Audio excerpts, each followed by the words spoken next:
There's 5 steps to a healthy church. I hope did we have enough of them, Mark? 5 steps that we need to implement. Somebody asked me, what do we need to do? Renee asked me today. Frank asked me today. So here's what we need to do. Right now, at this point in this room, are people who are acquaintance only. We know each other by name and by face.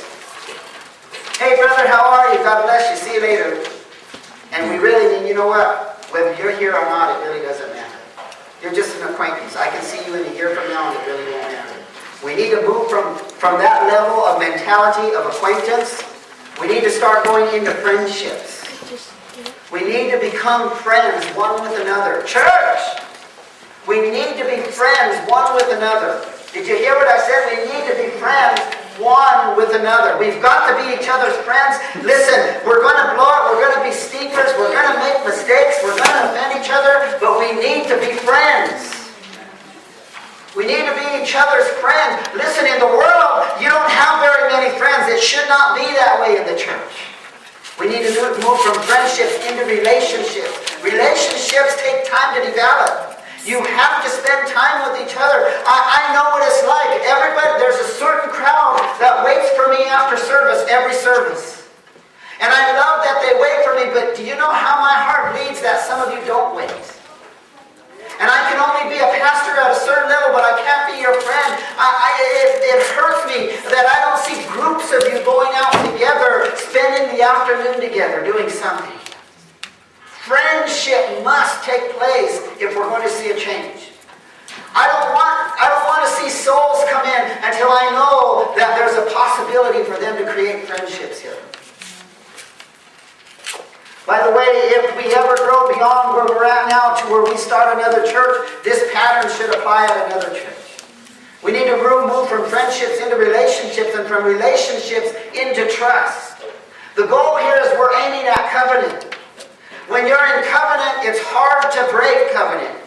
It's harder for you to leave a church. It's harder for you to leave a pastor. It's harder for you to leave those kinds of friends that you develop because covenant is strong. It's at the heart. But we need to go from friendship into relationship so that in relationship, trust is developed.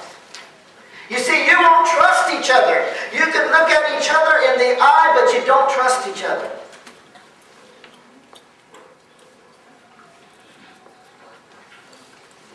You don't. There's very few you'll trust. You'll trust your family members, but you won't trust each other. If we're going to see a change, you're going to have to trust each other because then the next step is covenant. There's a few people here who I've worked for with years developing trust. And now we're in covenant. And we are in covenant and there's no separating that covenant. Covenant is the most powerful thing that a church can enter into. When a church enters into covenant, God enters into covenant with that church, and He pours out His abundance of blessing in the miraculous. That's what needs to happen. I want to ask you, do you have a list of people that you're ready to become friends with? Go from the, hi brother, hi sister, to the friendship. You come over to my house. No, I can't. No, you come over, I made you a dinner.